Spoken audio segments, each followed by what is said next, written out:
बड़े भाई हैं, सौरभ नाम पड़ेगा ना आपका, लेकिन हम गार्जियन बोलते हैं। हाँ भाई, इस कार्यक्रम को कराने में अगर सबसे बड़ा योगदान किसी का है, एक फोन पे भैया फोन कलन की भैया मुखिया जी के यहाँ आवे के बाद बहुत अच्छे लोग हैं।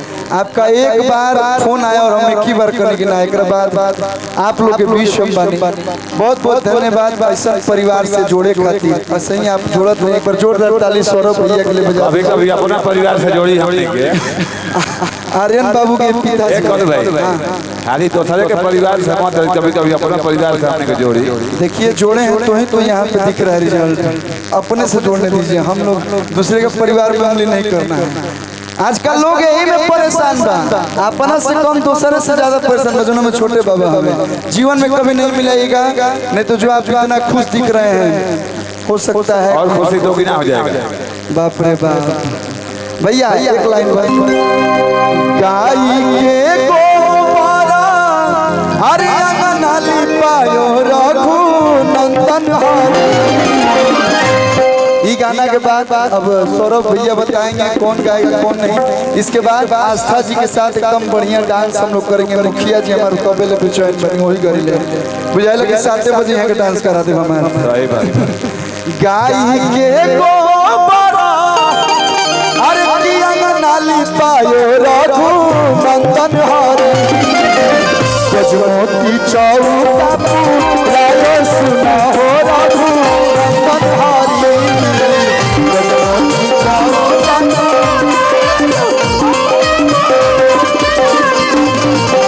गजमोती चौका पुरायो सुना हो रघु नंदन हरे।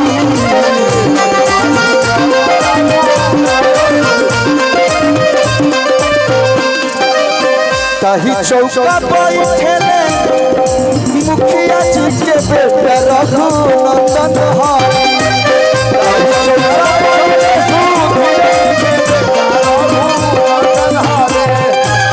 ताही चौका बैठे सुधीर सिंह भैया। ताही चौका बैठे हरे सुधीर सिंह के बेटा नंदन हरी। गजमोती चौका पुरायो सुना हो रघु नंदन।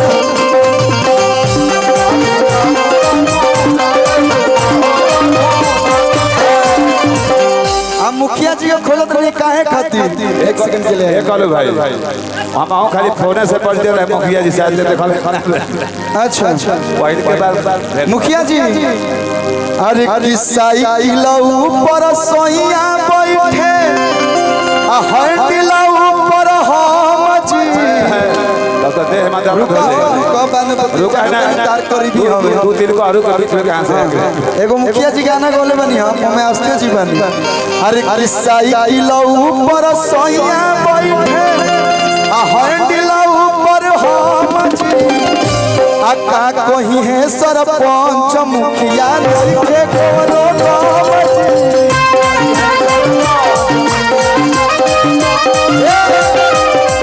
आका कहीं है सुधीर मुखिया देखे कोनो काम जी।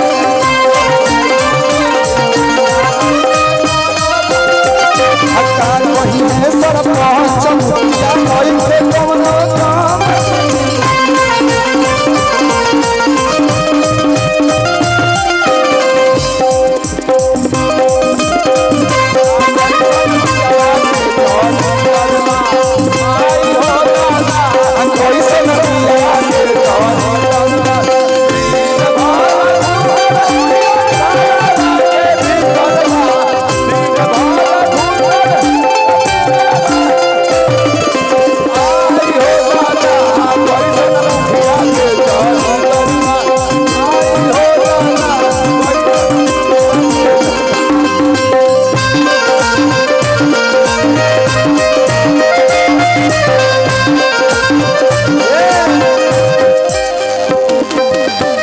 ऑफिशियल चैनल पे कल्लू म्यूजिक वर्ल्ड पे हम सोलो गाना गाएंगे।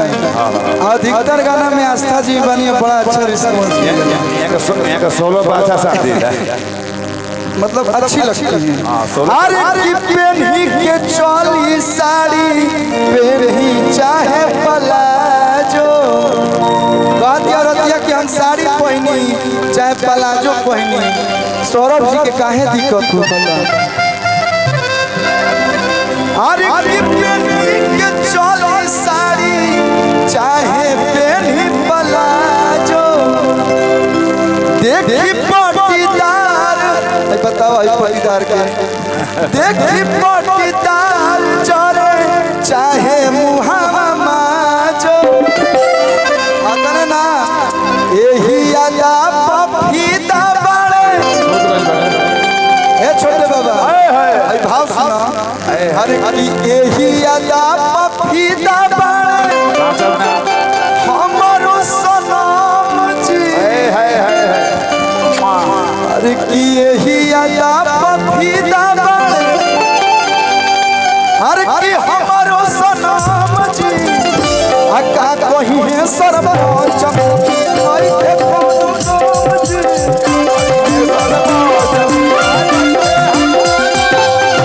का कहीं है सरपंच आई के कोनो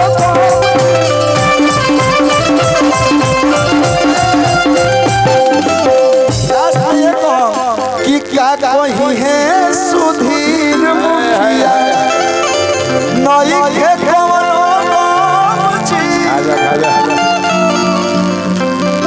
लेकिन यहाँ के जब पैसा रुपया मत की ज्यादा महाराज हमरा ले तो अच्छा लगला, तो एक मतलब कलाकार अल्लाह सुनी के तिरस्कार मत करो। अरे वाह भैया मैं आशीर्वाद दे मुखिया जी के कि जैसन सोचल रहनी सुधीर भैया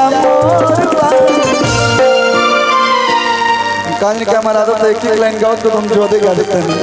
आज जैसन सोचल रहनी सुधीर भैया छोटे बाबा अरे की मुखिया पे जोड़ बाड़े हो,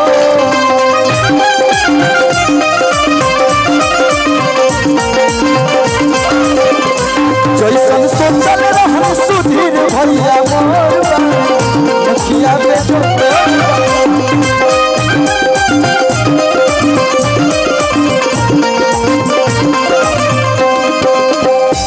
पूरा नौबतपुर में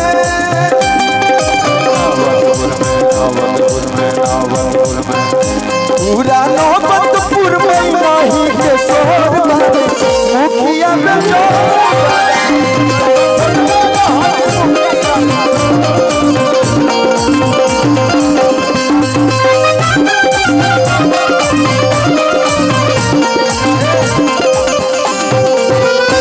जैसन सोचल रहनी ओइसन धनिया मोर बाड़ी, अरे की बहुत कमजोर बाड़ी